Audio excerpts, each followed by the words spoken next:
Non mais écoute, on retourne demain. Hein?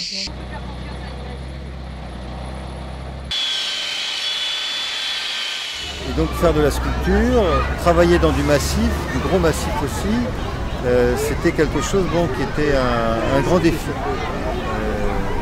Oui, c'est-à-dire qu'il y a à la fois de la sculpture, donc pour répondre à ce besoin d'esthétique, pour sensibiliser et la population et les enfants à la beauté. Donc quelque part, on ne peut même pas soupçonner le centième d'originalité, de possibilités que nous on a mis dedans. C'est les enfants en se l'appropriant qui vont aller plus loin et vont développer des choses que nous on n'imaginait même pas. Voilà. Nous on a créé le tissage, la structure, et puis eux ils vont aller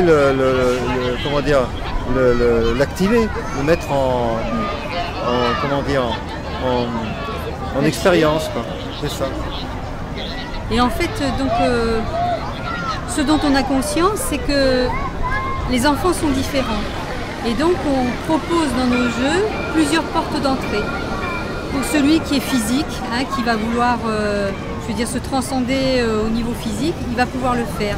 Celui qui est un peu timide, qui est plus rêveur, va pouvoir le faire.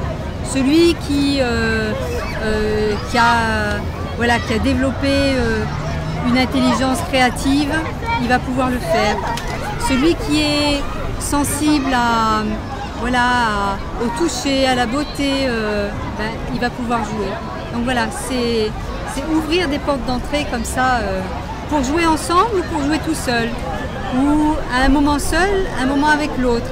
Hein, on essaye vraiment aussi d'avoir des parties vraiment interactives. Ces jeux, ils vont durer des années et des années. Les enfants vont grandir avec. Les enfants qui ont peut-être 3 ans en ce moment, eh bien, ils vont jouer jusqu'à l'âge de 12 ans. Donc ils vont passer toute leur enfance sur les seuls endroits où on leur permet en fin de compte de pouvoir s'exprimer physiquement aussi et de jouer avec les autres, puisque c'est là où tout est permis. Et ça, c'est quelque chose dans la vie d'un enfant qui est quand même très important. Le choix du jeu du quartier va disons, permettre à cet enfant d'avoir une petite partie d'éducation, si on peut dire, physique. Oui, et puis non seulement physique, mais aussi imaginaire, quoi. Il y a justement dans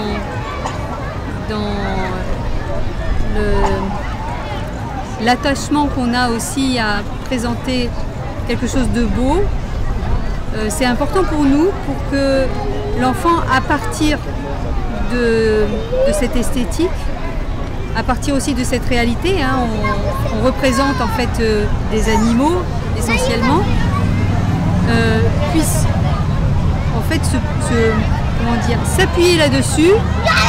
Il y a évidemment le côté physique, ils ont besoin de se dépenser, mais il y a aussi besoin de se dépenser en imaginaire, en projection. C'est un défi, ça.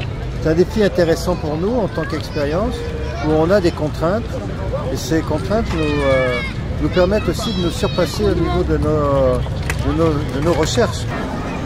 Donc c'est là qu'on voit aussi comment les enfants s'approprient le jeu.